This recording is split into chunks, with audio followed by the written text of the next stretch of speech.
50 లక్షల కోట్ల రూపాయలు ఇది మనకు పెద్ద అచీవ్మెంట్ అని మీరు అనుకుంటున్నారా? డెవలప్ కంట్రీస్ తో పోల్చుకుంటే లైక్ యుఎస్, యూరోపియన్, ఆస్ట్రేలియాతో పోల్చుకుంటే మన దేశం ఎంత వెనకబడి ఉంది? ఒకటి ఇక్కడ మనం 50 లక్షల కోట్ల దగ్గర ఆగిపోవడం కన్నా కూడా ఆంఫీ వాళ్ళు కూడా ఏంటంటే రీసెంట్ గా 100 కోట్ల టార్గెట్ రీచ్ అవ్వాలి అని చెప్పేసి అని వాళ్ళు అనుకుంటున్నారు. అండ్ 4 కోట్ల ఇన్వెస్టర్స్, యూనిక్ ఇన్వెస్టర్స్ ఎవరైతే ఉన్నారో అది కూడా 10 కోట్ల టార్గెట్ అని చెప్పేసి అని చూస్తున్నారు. మనం నెంబర్స్ వెనకబడి ఉన్నామా లేదంటే ముందున్నామా అనేటువంటిది పోల్చుకోవడానికి 3 మేజర్ పారామీటర్స్ కింద చూద్దాం. ఒకటి, total number of investor base చూసుకునేటప్పుడు 140 కోట్ల జనాభాకి 4 కోట్ల యూనిక్ ఇన్వెస్టర్స్ మాత్రమే ఉన్నారు. అంటే ఆ రకంగా చూసుకుంటే 10% ఇన్వెస్టర్ బేస్ కూడా లేదు అని చెప్పేసి. బ్యాంక్ అకౌంట్లు చూసుకుంటే సుమారు 60 కోట్ల దాకా ఉన్నాయి, మొబైల్ కనెక్షన్స్ చూస్తే 100 కోట్ల దాకా ఉన్నాయి. అండ్ అదే రకంగా మనం డిమాట్ అకౌంట్స్ ఏవైతే ఉన్నాయో 14 కోట్ల దాకా ఉన్నాయి. ఈ నెంబర్స్ ఏవైతే ఉన్నాయో ఇన్ఫాక్ట్ ఇవన్నీ చిన్న నెంబర్స్ కింద ఉన్నాయి, గ్రో అవ్వడానికి చాలా ఎక్కువ ఉంది, స్కోప్ ఉంది అని చెప్పేసి మనం చెప్పుకోవచ్చు.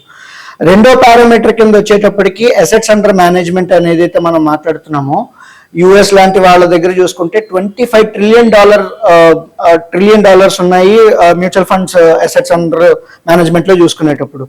మన ఇండియాకి వచ్చేటప్పటికి ఇంకా మనం $600 బిలియన్ దగ్గర ఉన్నాం, $1 ట్రిలియన్ కూడా రీచ్ కాలేదని చెప్పేసి మనం చెప్పుకోవచ్చు. సో ఇప్పుడు కనీసం $1 ట్రిలియన్ రీచ్ అవ్వడానికి యుఎస్ లాంటి వాళ్ళకి సుమారు 60 ఏళ్ళు పట్టింది. ఆ 60 ఏళ్ళు పట్టిన తర్వాత గ్రోత్ చూసుకుంటే చాలా ఫాస్ట్ గా వచ్చేసింది. అంటే $1 ట్రిలియన్ నుంచి $25 ట్రిలియన్ కి రావడానికి చాలా ఫాస్ట్ గా వచ్చేసాడు. మనం కూడా మన దేశం మీద కాన్ఫిడెన్స్ కావచ్చు, ఫైనాన్షియల్ సర్వీసెస్ మీద నమ్మకం కావచ్చు, ఇప్పుడు ఎట్లాగే సెబీ తీసుకుంటున్నటువంటి నిర్ణయాలు, ఫైనాన్స్ మినిస్ట్రీ తీసుకుంటున్నటువంటి నిర్ణయాలు, ఆర్బీఐ తీసుకుంటున్నటువంటి నిర్ణయాలు బట్టి చూసుకునేటప్పుడు గ్రోత్ చాలా ఫాస్ట్ గా ఉండేటువంటి అవకాశం ఉంటుంది, స్కోప్ చాలా ఫాస్ట్ గా ఉంది అని చెప్పేసి అని చెప్పుకోవచ్చు.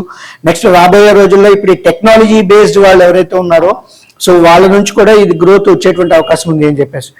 మూడో పాయింట్ కింద వచ్చేటప్పటికి మ్యూచువల్ ఫండ్ ఏఈఎం టు జీడిపి అని చెప్పేసి ఇంకొక పారామీటర్ ఉంది. అభివృద్ధి చెందిన దేశాల్లో చూసుకునేటప్పుడు 75% of the GDP taluka number ఏదైతే ఉందో మ్యూచువల్ ఫండ్స్ ఏఈఎం కింద ఉంటుంది. సే ఫర్ ఎగ్జాంపుల్ ఇప్పుడు 3 లక్షల కోట్ల రూపాయలు ఆర్ $4 ట్రిలియన్ ఎకానమీ అని చెప్పేసి మనం మాట్లాడుకుంటున్నాం. $4 ట్రిలియన్ లో 75% వేసుకుంటే $3 trillion has to be our mutual fund AUM. కానీ $3 ట్రిలియన్ ఏఎం అనేది లేదు, ఓన్లీ $600 బిలియన్ మాత్రమే ఉంది అని చెప్పేసి చెప్తున్నాం.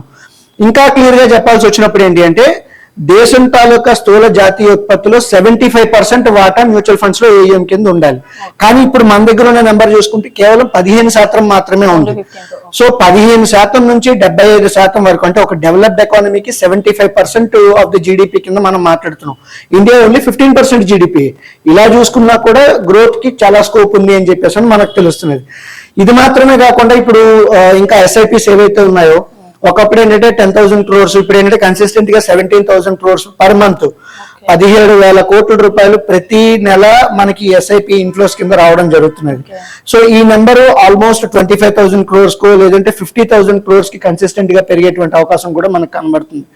అండ్ ఇంకా variety of basket of options ఏవైతే మనం మాట్లాడుకున్నామో, ఈక్విటీ కావచ్చు, డెట్ కావచ్చు, హైబ్రిడ్ కావచ్చు, సొల్యూషన్ ఓరియంటెడ్ కావచ్చు, అదర్ ఫండ్స్ కావచ్చు, ఇలాగా అనేక రకాల కేటగిరీస్ ఉండడం వల్ల మ్యూచువల్ ఫండ్ ఏఈఎం గ్రోత్ పెరిగేటువంటి అవకాశం చాలా ఎక్కువ ఉంది. ఇప్పటి వరకు సాధించినటువంటి నెంబర్లు అయితే చాలా తక్కువ, ఫ్యూచర్ లో ఇంకా ఎక్కువ ఉందని చెప్పేసి చెప్పుకోవచ్చు మనం.